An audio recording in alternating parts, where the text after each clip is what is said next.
주 예수 내 맘에 들어와 계시고 변하여 새 사람 되고 내가 늘 바라던 참빛을 찾은 너 주 예수 내 맘에 오신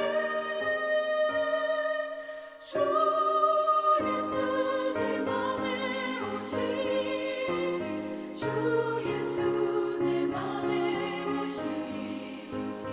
물밀듯 내 맘에 기쁨이 넘치는 주 예수 내 맘에 오심 주 예수 내 맘에 들어와 계신 후 망령된 행실을 끊고 머리털보다 더 많던 내 죄가 눈보다 더 휘어졌네.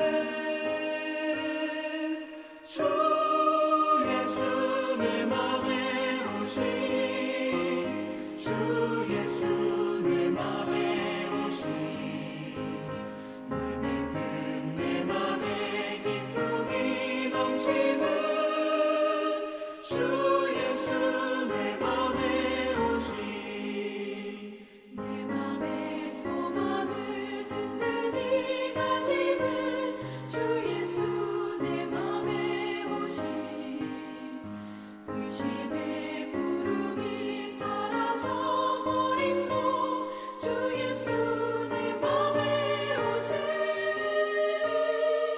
주 예수 내 맘에 오신 주 예수 내 맘에 오신 물밀듯 내 맘에 기쁨이 넘치는 주 예수 내 맘에 오신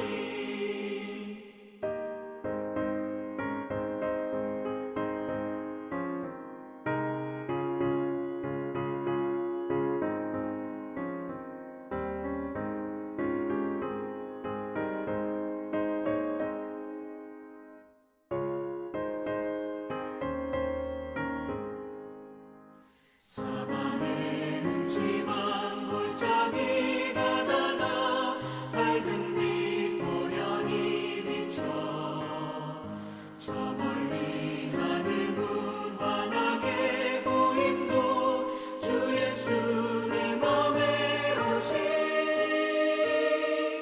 주 예수 내 맘에 오신 주 예수 내 맘에 오신 물밀듯 내 맘에 기쁨이 넘치는 주 예수 내 맘에 오신 내가 저 천성에 올라가 살기는 주 예수 내 맘에 오신 천성에 올라가 주님을 뵈리니 그 기쁨 이길 데 없네. 주 예수 내 맘에 오신 주 예수 내 맘에 오신 물밀듯 내 맘에 기쁨이 넘치는 주 예수 내 맘에 오신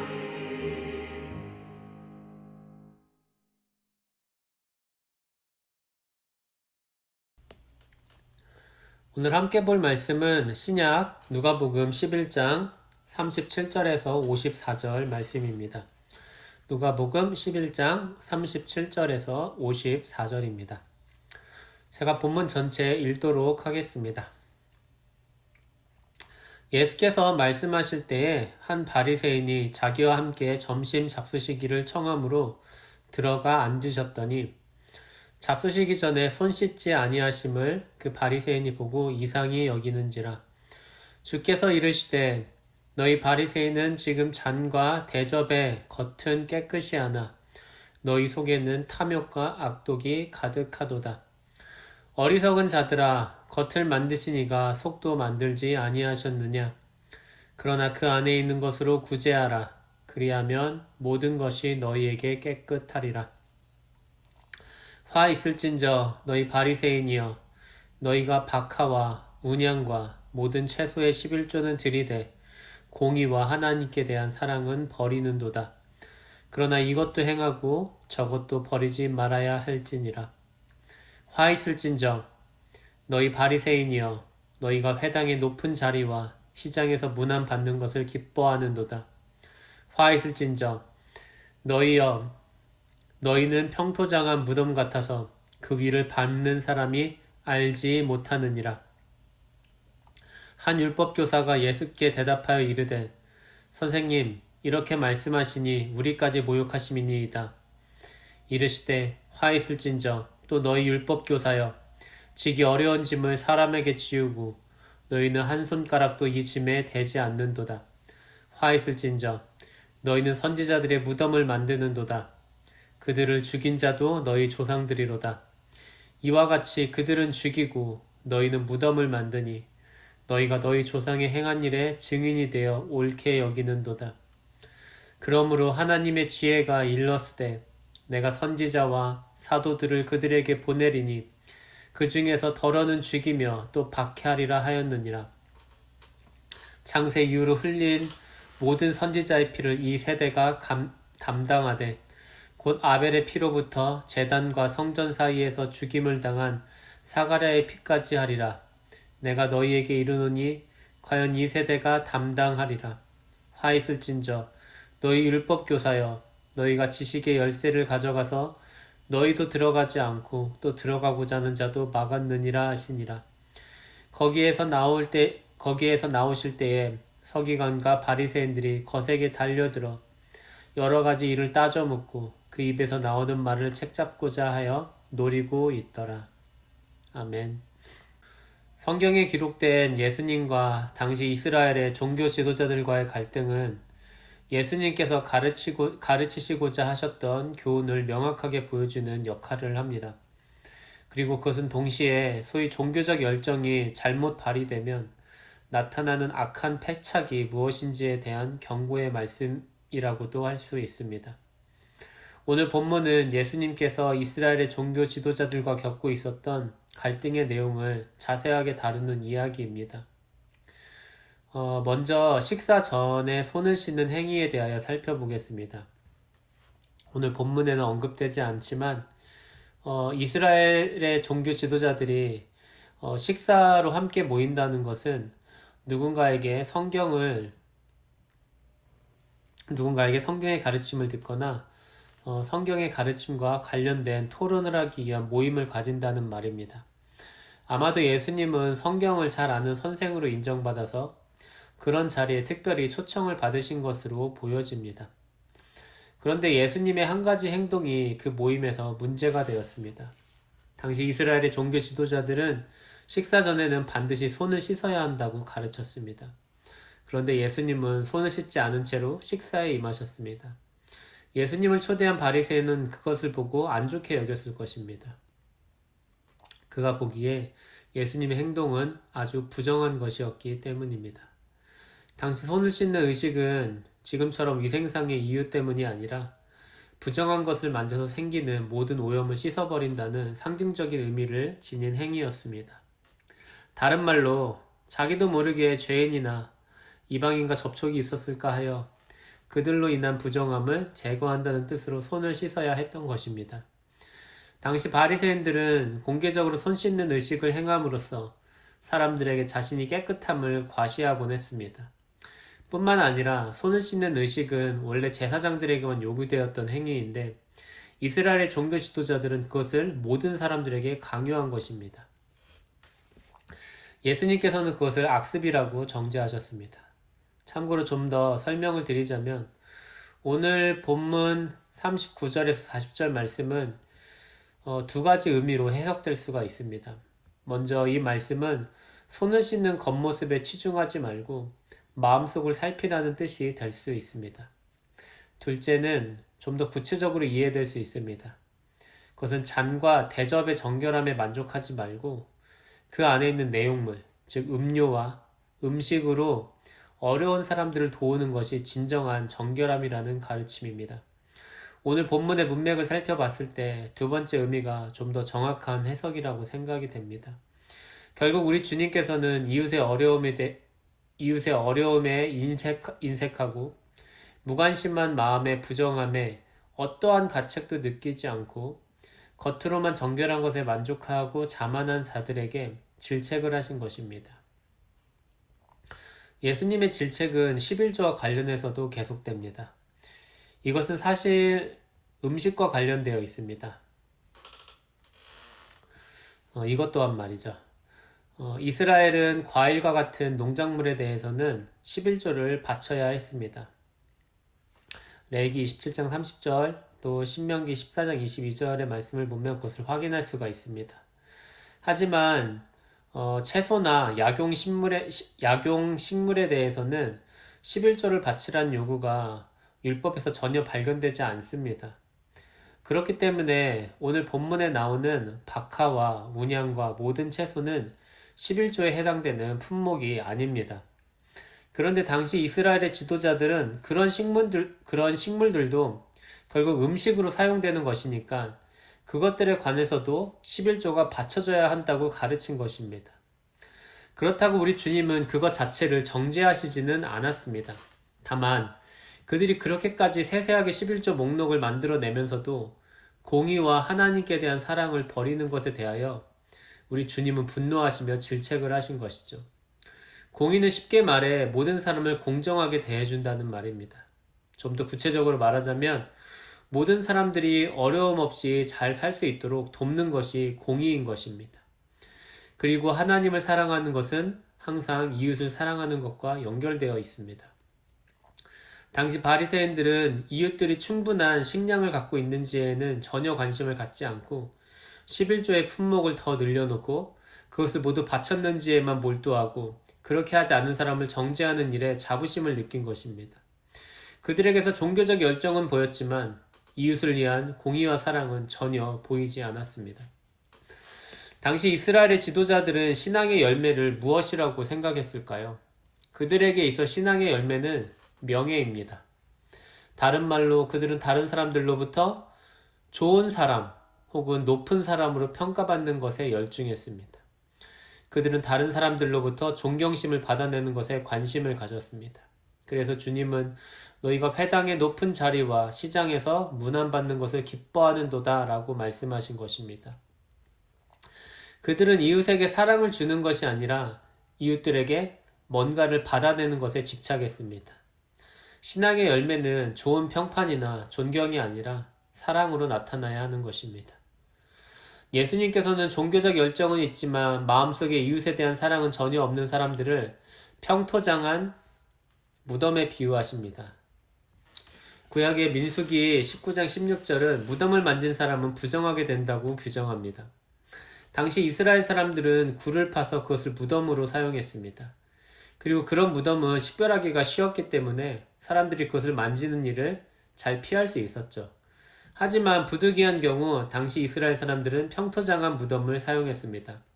즉 그들은 평지의 땅을 파서 죽은 사람을 매장한 것입니다. 그런 무덤은 그냥 평지와 다를 게 없었기 때문에 누군가는 그것을 무덤으로 식별하지 못한 채로 밟고 지나가서 부정하게 될 때가 있었습니다. 결국 평토장한 무덤에 대한 비유는 겉으로는 깨끗해 보이지만 속은 부정한 것으로 가득 차 있는 사람들에 대한 질책에 아주 적합했던 것입니다. 당시 이스라엘의 지도자들은 여러 분파로 나누어져 있었습니다. 그런 분파들은 서로 대립하기도 했고 또 필요에 따라 서로 협력하기도 했습니다. 예를 들어서 예수님을 어떻게 죽일 수 있을까라는 논의를 할 때 이스라엘의 많은 분파들이 한마음이 돼서 모여서 회의를 했었죠. 바리새인들도 그런 분파들 중 하나였습니다. 오늘 본문의 상당수의 이야기는 바리새인들에 대한 예수님의 질책입니다. 그런데 그 자리에 있던 또 다른 분파들도 예수님의 질책을 듣고 기분이 나빴던 것 같습니다. 처음에는 바리새인들만 욕하는 것 같아서 자기들을 욕하는 거라고는 생각을 안 했던 것 같습니다. 근데 듣다 보니 자기네들에게도 해당되는 말을 하시는 것 같아서 기울여 보니까 기분이 나빴던 거죠. 그래서 율법 교사라는 분파에 속해 있던 한 사람이 예수님께 왜 자기들까지 모욕하느냐고 불만을 나타냅니다. 예수님은 그들도 바리새인과 다를 게 없다고 생각하셨습니다. 예수님은 그들에게 대하여 이렇게 말씀하십니다. 지기 어려운 짐을 사람에게 지우고 너희는 한 손가락도 이 짐에 대지 않는도다. 우리는 앞서 손 씻는 의식이나 박하와 해양과 모든 채소의 11조는 구약에서 언급되지 않았다는 것을 들었습니다. 그런데 당시 이스라엘의 지도자들의 비성경적인 율법의 추가와 과도한 율법의 해석은 한두 가지가 아니었습니다. 예를 들어 그들은 안식일을 기억하여 거룩히 지키라는 출애굽기 20장 8절의 명령에 안식일에 이동할 수 있는 거리에 대한 규정, 이동이 허용되는 무게에 대한 규정, 멜 수 있는 끈의 종류에 대한 규정을 추가하였습니다. 안식일에 사람을 고치는 행위는 불법적인 노동으로 인식되었지만 덫에 걸린 짐승을 구하는 일은 허용되었습니다. 그들은 백성들에게 하나님의 법을 가르쳐서 그 법을 주신 하나님을 사랑하고 이해하고 순종하도록 하지 않고 오히려 율법을 해야 할 일과 하지 말아야 하는 일로 이루어진 혼란스러운 미로처럼 만들어서 무거운 짐이 되게 한 것입니다. 여기에 이웃에 대한 공의와 사랑은 전혀 나타나지 않습니다. 구약시대의 선지자들 또한 예수님과 같이 종교의 열정은 있지만 공의와 사랑을 저버린 이스라엘을 질책했습니다. 뿐만 아니라 그들은 그런 말씀을 전했다는 이유로 지금 예수님과 같이 당시의 종교 지도자들로부터 외면과 핍박을 받았고 심지어는 죽임을 당했습니다. 그런데 구약의 선지자들을 죽였던 종교 지도자들의 후손들은 예수님 당시에 이르러서 그 순교한 선지자들을 위한 무덤을 만들고 잘 꾸며주는 황당한 일을 하고 있었습니다. 이것이 왜 황당한 일이냐면 옛날에 죽임을 당한 선지자들이 했던 말씀을 지금 예수님이 똑같이 하고 계시기 때문입니다.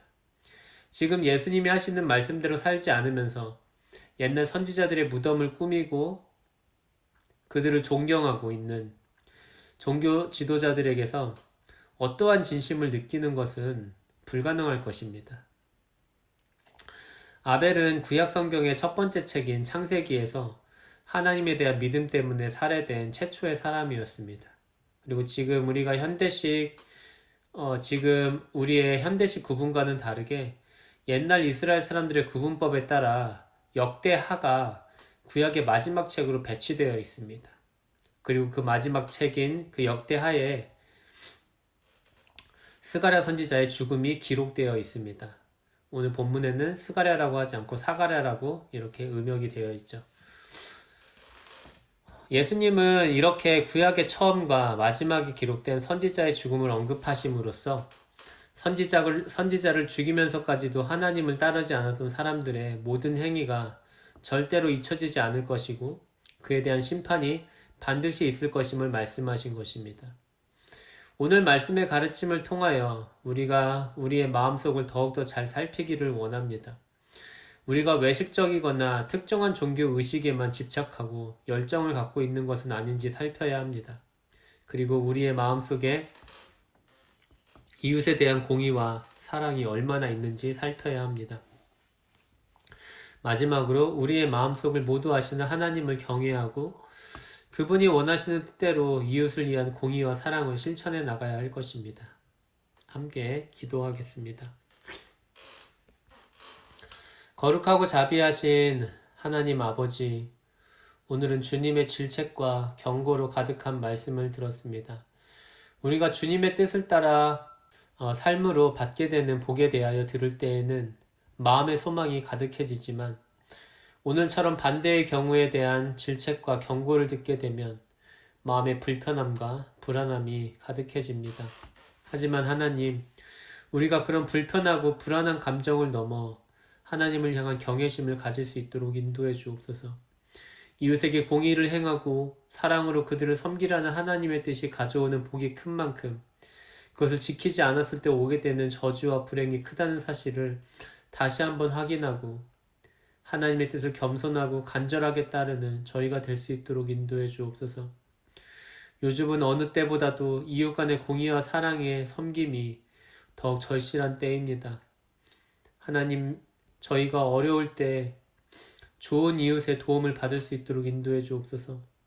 그리고 다른 사람이 어려울 때 우리가 그들의 좋은 이웃이 될 수 있도록 인도해 주옵소서. 그리하여서 하나님께서 우리에게 허락하신 그 크신 복을 경험하고 그 안에서 즐거움과 평안을 누릴 수 있도록 인도해 주옵소서. 예수님의 이름으로 기도합니다. 아멘. 하늘에 계신 우리 아버지여, 이름이 거룩히 여김을 받으시오며 나라의 임하옵시며 뜻이 하늘에서 이루어진 것 같이 땅에서도 이루어지이다.